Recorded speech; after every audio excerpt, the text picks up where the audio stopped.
BMCVTC Hindi इस channel के video देखने के बाद हमें क्या करना है? बहुत आसान सी बात है बच्चों। हमें सबसे पहले वीडियो के डिस्क्रिप्शन बॉक्स में जाना है और उसमें कुछ आसान से प्रश्न दिए गए हैं जिसका वीडियो आपने अभी देखा है और उसे हल करने का प्रयास कीजिए। उसके बाद उसी डिस्क्रिप्शन बॉक्स में इस वीडियो से संबंधित अपने मत व्यक्त कीजिए। गूगल फॉर्म द्वारा एक छोटा सा लिंक दिया गया है, उसे क्लिक करिए और उसमें एंट्री करिए। और अंत में जाते जाते हमें इस चैनल को लाइक करना है, सब्सक्राइब भी करना है ताकि आने वाले वीडियो की जानकारी आपको मिलती रहे। तो है ना आसान सा काम? चलिए देखते हैं अपना वीडियो।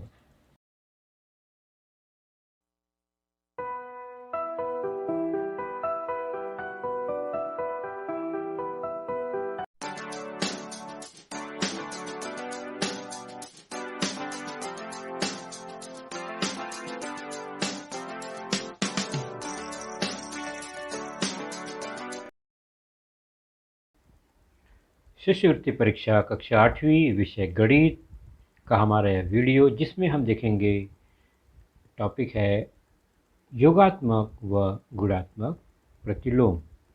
तो यह मुद्दा देखने से पहले हम शिष्यवृत्ति परीक्षा के स्वरूप को एक बार जरूर देखेंगे। तुरंत फास्ट फॉरवर्ड में हर वीडियो में हम देखते हैं कि हमारा ये जो पेपर होता है वह उसका स्वरूप क्या होता है। थोड़ी देर में आपके सामने सारा पिक्चर क्लियर हो जाएगा। पूर्व माध्यमिक शिष्यवृत्ति परीक्षा में गणित विषय के अंतर्गत किस तरह के या कितने प्रश्न होते हैं। तो यह जो गणित विषय है वह प्रश्न पत्र पहला पेपर उसके अंतर्गत आता है, जिसमें वह भाषा के साथ होता है। तो पहला पेपर भाषा और गणित मिलाकर होता है, जिसके अंतर्गत कुल 75 प्रश्न होते हैं। भाषा के 25 और गणित के 50 प्रश्न होते हैं। कुल मिलाकर 75 प्रश्न होते हैं। हर प्रश्न के लिए 2 अंक निर्धारित किया गया है। उस हिसाब से प्रथम भाषा के लिए 50 अंक 25 प्रश्नों के, तो गणित का विभाग जो है उसमें 50 प्रश्नों के लिए 100 अंक निर्धारित किए गए हैं।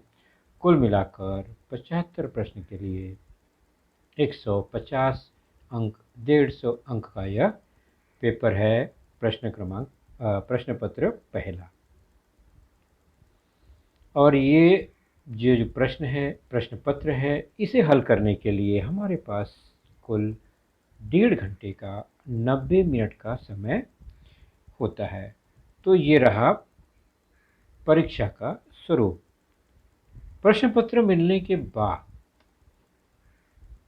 जिसमें गणित विभाग में 50 प्रश्न 100 अंकों का होता है, उसमें प्रत्येक प्रश्न के लिए, वैसे पूरे पेपर में यह नियम लागू होता है कक्षा 8वीं के लिए कि प्रत्येक प्रश्न के लिए 4 पर्याय होते हैं उत्तर के। उन चारों पर्याय में से किसी एक पर्याय को तो चुनना ही होगा, लेकिन 20% प्रश्न ऐसे होते हैं कक्षा 8वीं में। 20% का मतलब कम से कम 10 प्रश्न ऐसे होंगे जिनके 2 हल हो सकते हैं। प्रश्न में लिखा गया होगा उनके 2 हल चुनिए, 2 पर्याय चुनिए। तो हमें दोनों पर्याय को चुनना आवश्यक है। जहाँ पर यह सूचना होगी वहाँ पर हमें दोनों पर्याय को चुनना जरूरी है, वरना उसके अंक नहीं मिलेंगे एक पर्याय चुनने पर। तो 2 हल होंगे तो दोनों पर्याय चुनना होगा। किस तरह चुनना होगा वो हम देखते हैं। मान लीजिए यह उत्तर शीट एक नमूना उदाहरण है आंसर शीट का, जिसमें प्रश्न क्रमांक 1 से 8 तक यहाँ दर्शाया गया है। हर प्रश्न क्रमांक के सामने 4 पर्याय दिए गए होंगे, पर्यायों के क्रमांक भी लिखे गए होंगे।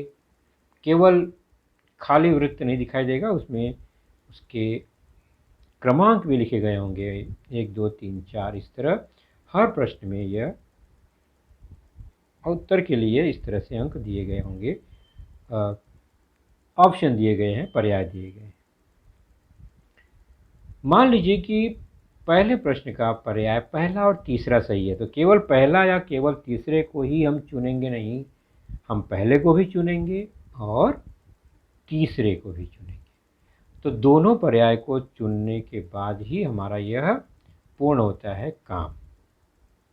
उसके बाद मान लीजिए अगला कोई प्रश्न है जिसमें केवल एक ही पर्याय सही है, दूसरा प्रश्न में चौथा पर्याय सही है, तो केवल एक ही पर्याय यानी चौथे पर्याय को ही हम गोल करेंगे। तो निर्देश जिस तरह से है, कोई निर्देश नहीं है तो एक पर्याय चुनना ही है, लेकिन जहाँ पर दो पर्याय चुनने की बात आएगी वहाँ पर निर्देश लिखा गया होगा। उदाहरण के तौर पर पांचवें में अगर दो पर्याय चुनना है तो दूसरा और चौथा अगर सही है तो दूसरे को भी चुनना होगा हमें और चौथे को भी चुनना होगा। तो दूसरा और चौथा दोनों को सिलेक्ट करना जरूरी है, केवल एक को ही चुनने से अंक नहीं मिलेंगे। उसी प्रकार अगर दूसरा और तीसरा सही है तो दूसरे को और तीसरे को दोनों को ही चुनना होगा। तो इस तरह से कक्षा 8वीं में यह अभी तक का नियम है। तो नीला पेन, काला पेन, इन्हीं दो बॉल पेन में से हमें पर्याय चुनते समय इन्हीं दो रंगों के बॉल पेन का ही प्रयोग करना है, स्याही वाले। तो केवल नीले अथवा काले बॉल पेन का ही प्रयोग करें, अन्य किसी रंगों का प्रयोग करने से हमें कोई अंक नहीं मिलेगा, गलत हो जाएगा।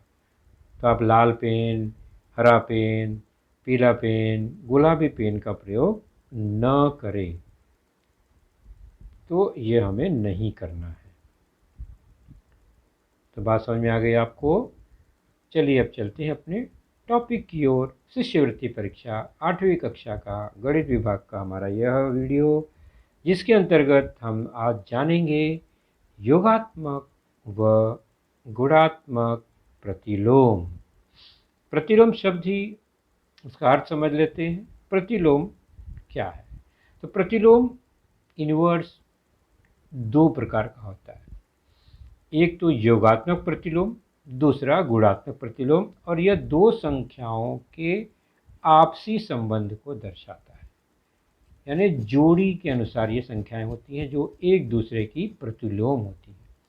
वे दो प्रकार की हो सकती हैं, पहला योगात्मक, दूसरा गुणात्मक। क्या है अंतर दोनों में?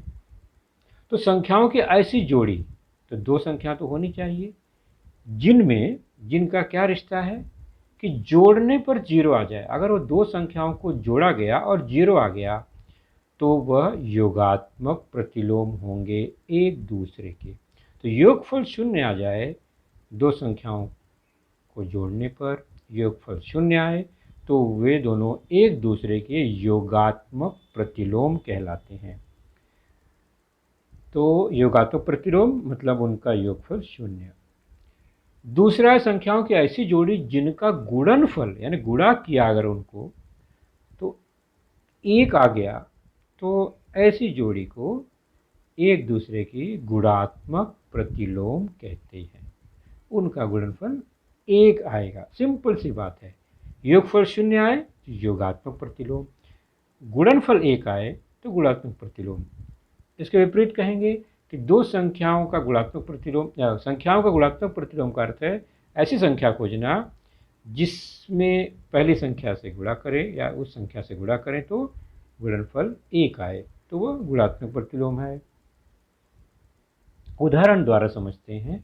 मान लीजिए ये दो संख्या है, उनको जोड़ा गया और योगफल आया शून्य, तो ये दोनों एक दूसरे के योगात्मक प्रतिलोम होंगे। मान लीजिए x, तो x में ऋण x जोड़ा गया तो योगफल आएगा शून्य। इसका मतलब x और ऋण x एक दूसरे के योगात्मक प्रतिलोम हैं। दूसरी ओर एक संख्या और दूसरी संख्या का अगर गुणा किया और गुणनफल आया एक, उदाहरण के तौर पर x और उसमें 1/x से गुणा किया तो गुणा करने पे क्या आएगा? 1। इसका मतलब हुआ x का गुणात्मक प्रतिलोम 1/x है, या x और 1/x एक दूसरे के गुणात्मक प्रतिलोम हैं। कुछ उदाहरण द्वारा समझ लेते हैं। तो अभी हमने देखा योगात्मक प्रतिलोम क्या है। मान लीजिए 11 है, तो 11 में क्या जोड़ेंगे तो 0 आएगा। तो 11 में ऋण 11 जोड़ेंगे, या यूँ कहें कि 11 में से 11 घटाएंगे तो 0 आ गया। तो जोड़ते हैं हम कौन सी संख्या, ध्यान से देखिए। 11 है तो 11 कोई जोड़ा, लेकिन चिन्ह अलग है, ऋण है। ऋण 18 में क्या जोड़ने पर 0 आएगा, तो धन 18 जोड़ेंगे तो 0 आएगा। तो ऋण 18 का योगात्मक प्रतिलोम हुआ धन 18। -18 का एडिटिव इनवर्स है +18। अब देखते हैं दूसरी ओर 11 में किससे गुणा किया तो 1 आएगा। तो 11 में 1/11 से गुणा करने पर ही 1 आएगा। तो यहाँ पर हम देख रहे हैं ये गुणात्मक प्रतिलोम की जोड़ी। ऋण 18 में किससे गुणा करने पर 1 आएगा, तो ऋण 18 में ऋण 1/18 से गुणा करने पर 1 आएगा। तो ध्यान से निरीक्षण कीजिए तो हमें कुछ गुणधर्म विशेष मिलेगा। अब देखते हैं ऋण 1/18 में क्या जोड़ें तो 0 आएगा। तो ऋण 1/18 में धन 1/18 जोड़ेंगे तो 0 आएगा। उसी प्रकार 5/21 में क्या जोड़ने पर 0 आएगा, तो 5/21 में ऋण 5/21 जोड़ने पर 0 आया। चलते हैं गुणात्मक प्रतिलोम की ओर। दूसरा उदाहरण देखते हैं। ऋण 5/18 में किससे गुणा करेंगे तो 1 आएगा। तो ऋण 5/18 में ऋण 18/5 से गुणा करेंगे तो 1 आएगा। निरीक्षण कीजिए, संख्याएं आपको वही दिखाई देंगी। 5 है तो 5 दिखाई दे रहा है, 18 है तो 18 दिखाई दे रहा है गुणात्मक प्रतिलोम में। फर्क इतना है, जो ऊपर अंश में है वो नीचे चला गया, जो नीचे हर में है वो ऊपर अंश में आ गया। दूसरा उदाहरण, यहाँ पर संख्या है 15/18, किससे गुणा करेंगे तो 1 आएगा। तो 15/8 में 8/15 से गुणा करेंगे तो 1 आएगा। तो ये योगात्मक प्रतिलोम और गुणात्मक प्रतिलोम के कुछ उदाहरण हैं। इनके अंतर को समझ लेते हैं और फिर प्रश्नों को देखेंगे। तो 13/9, 13/9 दोनों जगह संख्या वही है। फर्क क्या है? फर्क है चिन्हों का। योगात्मक प्रतिलोम में संख्या वही होती है, चिन्ह अलग होते हैं। धनात्मक है तो उसका योगात्मक ऋणात्मक आएगा, ऋणात्मक है तो उसका योगात्मक प्रतिलोम धनात्मक आएगा। तो चिन्हों का हेरफेर होता है योगात्मक प्रतिलोम में। तुम ऋण 13/9 और 13/9 यह एक दूसरे के योगात्मक प्रतिलोम हैं। तो योगात्मक प्रतिलोम की संख्या समान परंतु चिन्ह विपरीत होता है, ये ध्यान रखेंगे। चिन्हों का फर्क होता है, योगात्मक प्रतिलोम हो जाता है। आगे बढ़ते हैं गुणात्मक प्रतिलोम की ओर। देखते हैं चिन्ह समान दिख रहा है, लेकिन 13/9 का गुणात्मक प्रतिलोम 9/13 है। यहाँ चिन्ह समान होना बहुत जरूरी है, लेकिन संख्या में जो स्थान है अंश और हर का वह बदल जाता है। 13/9 का 9/13, 9/13 का 13/9। यह गुणात्मक प्रतिलोम है, चिन्ह समान होता है। ऋणात्मक संख्या है कोई, ऋण 13/9 है, तो उसका गुणात्मक प्रतिलोम भी ऋणात्मक ही होगा, केवल अंश और हर में बदलाव आएगा। 13/9 का 9/13 और 9/13 का 13/9। तो इस तरह से गुणात्मक प्रतिलोम में क्या देखने को मिला हमें? गुणात्मक प्रतिलोम की संख्या जो है उनका चिन्ह समान होता है, परंतु अंश और हर का स्थान बदल जाता है। यह बहुत बेसिक अंतर है, समझने के लिए इसे हम याद रखेंगे। चलिए कुछ नमूना प्रश्न देखते हैं, परीक्षा में प्रतिलोम से संबंधित कैसे प्रश्न आ सकते हैं। पहला उदाहरण देखते हैं। लिखा गया है x/y में 3/5 की गुणात्मक प्रतिलोम संख्या जोड़ने पर 3/7 प्राप्त होता है, तो x तथा y का मान क्रमशः कितना होगा? 4 ऑप्शन होंगे। पहला 2 0, दूसरा 3 5, तीसरा 2 3, चौथा 3 7। ये x और y के मान हैं। जब सही उत्तर हमें मिल जाए तो हमें क्या करना है? किसी एक को चुनना है जो पर्याय हमारा सही होगा। सबसे पहले प्रश्न को देखते हैं, किसमें किसको जोड़ा गया है? तो x/y में 3/5 को नहीं जोड़ा गया है।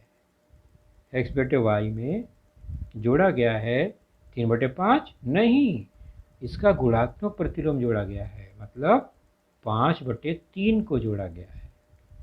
तो 5/3 जोड़ा गया तो हमें क्या उत्तर मिला? उत्तर मिला है 7/3। प्रश्न में लिखा है 7/3। तो यह एक समीकरण मिल गया है। तो हमें x और y का मान ज्ञात करना है। सीधे सीधे पक्षांतर कर देंगे, x/y एक तरफ रखेंगे और 5/3 को हम पक्षांतर कर देंगे। तो 5/3 पक्षांतर हुआ तो पक्ष बदलने पर धन का ऋण हो जाएगा। अब इसे हल करना आसान है, ऐसे भिन्न है ये, दोनों के हर समान है। तो घटाने पर क्या आएगा? अंशों का अंतर 7-5/3 और आ गया 2/3। ये हो गया x/y का मान। उस हिसाब से x के स्थान पर 2 दिखाई दे रहा है, y के स्थान पर 3 दिखाई दे रहा है, अर्थात 2 3 यह उत्तर हमें मिल रहा है और वह आपके पर्याय में है तीसरे क्रमांक पर। उस तरह से अब उत्तर चुनना है तो तीसरा पर्याय ही चुनेंगे और उसे हम अपने पेन से भर देंगे। तो ये पहला उदाहरण आपने देखा गुणात्मक प्रतिलोम से संबंधित। आगे देखते हैं एक उदाहरण और, ध्यान से पढ़ेंगे। 2/5 व 3/7 के योगफल में 5/8 का गुणात्मक प्रतिलोम जोड़ा जाए तो योगफल कितना होगा? अब उसके उत्तर जो हैं 4 पर्याय के रूप में यहाँ पर लिखे गए हैं और पता चलने पर, हल करने पर हमें एक को चुनना है। तो सबसे पहले प्रश्न को ध्यान से देखेंगे। 2 संख्याओं का योगफल है, उसमें फिर 5/8 का गुणात्मक प्रतिलोम जोड़ा गया है। तो पहले है 2/5 और 3/7, उसके योगफल में 5/8 को नहीं जोड़ना है। यह है 2/5 3/7 का योगफल और उसमें 5/8 को नहीं जोड़ना है, 5/8 के गुणात्मक प्रतिलोम को जोड़ना है, मतलब 8/5। तो देखते हैं 2 भिन्न ऐसे जिनके हर 5 है। तो पहले वहाँ से शुरुआत करेंगे, सरल रूप देंगे। तो इसका भी हर 5, तीसरे भिन्न का हर भी 5 संख्या का। तो हम क्या करेंगे, उसको एक साथ जोड़ेंगे, थोड़ा आसान हो जाएगा जोड़ना हमारा। 2/5 धन 8/5। हर समान है तो अंश 8 और 2 जुड़ जाएंगे। 2 और 8 मिलाकर कितना हो जाएगा? 10। नीचे बटा 5 धन जो दिया गया प्रश्न है उसमें 3/7 ही लिखा है, तो इस तरह से हमें यह एक उत्तर मिला। आगे इसको और सरल करेंगे तो 10/5 को संक्षिप्त रूप देते हैं तो 5 से 10 कट जाएगा 2 बार, तो 2 आएगा। धन 3/7, तो 2 धन 3/7, तो 2 पूर्णांक है, 3/7 है, यहाँ पर साफ साफ दिखाई दे रहा है। तो इस हिसाब से जो उत्तर होगा हमारा 2.3/7 होगा, और वह दूसरे पर्याय में दिखाई दे रहा है। तो उसके लिए हमें दूसरा पर्याय चुनना होगा। तो हम चुन देते हैं दूसरे पर्याय को। तो इस तरह से यह दूसरा उदाहरण देखा हमने। आगे बढ़ते हैं और एक नया उदाहरण देखते हैं। तीसरा प्रश्न को ध्यान से पढ़ेंगे। 5x² बटे y², 4x² बटे y², y² बटे x²। क्या संबंध है? पहले दो संख्याओं में घटाने का चिन्ह है, दूसरे में गुणे का कोष्ठक है, तो इसका पूरा मान कितना होगा? ऑप्शन में जो भी उत्तर दिया गया है x/y, 2xy, 2 and 1, जो भी पर्याय मिलेगा उसे हमें चुनना है। पहला हो सकता है, दूसरा, तीसरा या चौथा। तो कोष्ठक में जो दिया गया है पहले उसे हल करेंगे। ध्यान से देखेंगे कोष्ठक की संख्याओं को, तो दोनों में y² हर है। तो प्रश्न में ध्यान से देखते हैं तो कोष्ठक के अंदर y² हर के रूप में है, तो अंशों में ही क्रिया हो जाएगी, y² हर वही रहेगा। 5x² माइनस 4x² हो गया, यह मिलाकर हो गया x²। 5x² माइनस 4x², 5 में से 4 घटाया 1 x² बटे नीचे y² पहले से ही है, और कोष्ठक के बाहर गुणे y² और x² हमारा इंतजार कर रहे हैं। दोनों को ध्यान से देखेंगे तो एक दूसरे के गुणात्मक प्रतिलोम है, तो गुणा करने पर एक ही आएगा क्योंकि वो तो कट जाते हैं, अंश और हर समान हो जाते हैं एक दूसरे के। यहाँ पर दोनों भिन्नों में तुलना करें तो मान आ जाएगा 1। तो 1 जो है पर्याय वह चौथे में है, इसलिए हमें चौथा पर्याय चुनना होगा। तो इस तरह से हमने देखा चौथा उत्तर यहाँ पर सही है 1। तो इस तरह से हमने ये प्रश्न हल किया। यहाँ भी गुणात्मक प्रतिलोम का प्रयोग हुआ है। अगला उदाहरण देखते हैं, चौथा उदाहरण। ध्यान से देखेंगे प्रश्न किस तरह से है। कोष्ठक के अंदर 1/2 धन 2/3 धन 3/4, कोष्ठक के बाहर भागे 23/12। हल करना है। हल करने के बाद हमें पर्याय को चुनना है। पहला ऑप्शन 1, दूसरा 1/2, तीसरा 2, चौथा 0, और जो सही है उसे हमें चुन लेना है, पहला, दूसरा, तीसरा या चौथा। तो सबसे पहले कोष्ठक के अंदर की संख्याओं को ध्यान से देखेंगे तो 1/2, 2/3 और 3/4 है, इन्हें जोड़ना है। हर अलग अलग है तो हर को समान करके जोड़ना बहुत सरल होगा, जल्दी होगा, ज़्यादा सोचना नहीं है। तो 2, 3, 4 नीचे है, तो हमें ऐसी संख्या खोजनी है जिसमें इन तीनों से भाग जाए, यानी हर को समान करने के लिए। तो पहली संख्या मिलती है हमें 12। 12 में 2 से भी भाग जाता है, 3 से भी भाग जाता है, 4 से भी भाग जाता है, या इनका लसावी 2, 3, 4 का लसावी 12 है। तो हमें हर को 12 में बदलना है। तो 1/2 में 2 को 12 बदलने के लिए 6 से गुणा करना होगा। तो 6 से गुणा 1 में अंश में भी होगा, 6 कम 6, और हर में भी होगा। 2 है तो 6 दूनी 12। तो 1/2 बन गया 6/12। हमने क्या किया? हर समान करने के लिए 6 से गुणा किया। उसी प्रकार दूसरी संख्या में 2/3 है। 3 जो है हमारा हर है, 3 को 12 कैसे बनाएंगे? 3 चौक 12, 4 से गुणा करने पर। तो ऊपर 2/3 है, तो 2 में 4 से गुणा किया 8 और 3 में 4 से गुणा किया तो 12 आया। तो 8/12 हो गया दूसरी संख्या। तीसरी संख्या की ओर बढ़ते हैं। 3/4 है, प्रश्न में लिखा है ना, तो 4 नीचे हर है, उसको 12 बनाना है। कैसे बनाएंगे? 3 से गुणा करके। ऊपर 3 है तो 3 में भी 3 से गुणा, 3 त्रिका 9, और नीचे 4 है, 4 में भी 3 से गुणा, 3 चौक 12। इस तरह से हमने भिन्न को समहर कर दिया, यानी हर समान करते हुए इसका रूप बदल दिया।